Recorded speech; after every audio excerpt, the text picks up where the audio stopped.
കൈകിട്ട യൂണിവേഴ്സിൽ മമ്മൂട്ടിയും വൈറലായി വീഡിയോ.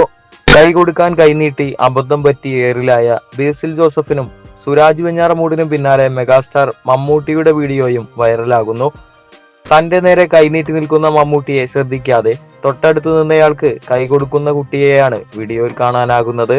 കുഞ്ഞുകുട്ടി നടന്നു വരുമ്പോൾ മമ്മൂട്ടി കൈ കൊടുക്കാൻ നോക്കുന്നു. എന്നാൽ കുട്ടി കുറുമ്പി താരത്തിന് കൈ കൊടുക്കാതെ അടുത്തു നിന്നിരുന്ന മലയാളി വ്യവസായി CP സാലിഹിന് കൈ കൊടുക്കുകയായിരുന്നു. ശേഷം മമ്മൂട്ടിക്ക് കുട്ടി കൈ കൊടുക്കുന്നുണ്ട്. സംവിധായകൻ മഹേഷ് നാരായണൻ, നിർമ്മാതാവ് ആന്റോ ജോസഫ് എന്നിവരെയും വീഡിയോയിൽ കാണാം. നിരവധി കമന്റുകളാണ് ഈ വീഡിയോയ്ക്ക് ലഭിക്കുന്നത്. ടോവിക്കും ബേസിലിനും സുരാജിനും ഇത് ആഘോഷവരവ്. കൈകിട്ട യൂണിവേഴ്സിൽ മമ്മൂട്ടിയും അങ്ങനെ മമ്മൂക്കയും കൈകൊടുക്കൽ ക്ലബിലെത്തി എന്നിങ്ങനെയുള്ള രസകരമായ കമന്റുകളാണ് വീഡിയോയ്ക്ക് ലഭിക്കുന്നത്.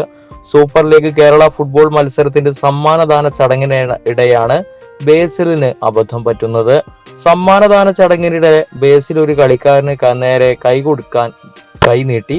എന്നാൽ ആ പ്ലെയർ കത് കാണാതെ പൃഥ്വിരാജിന് കൈ കൊടുക്കുകയായിരുന്നു. ഇതോടെ ബേസിൽ ചമ്മി. കൈ താഴ്ത്തി വീഡിയോ വൈറലായതോടെ ബേസിലിനെ ട്രോളി ടൊവിനോ, സഞ്ജു സാംസൺ അടക്കമുള്ളവർ രംഗത്ത് വരികയുണ്ടായി. പിന്നീട് ഒരു വേദിയിൽ സുരാജ് വെഞ്ഞാറമൂടിന് കൈ കൊടുക്കാതെ പോയ ഗ്രേസ് ആന്റണിയുടെ വീഡിയോയും വൈറലായിരുന്നു.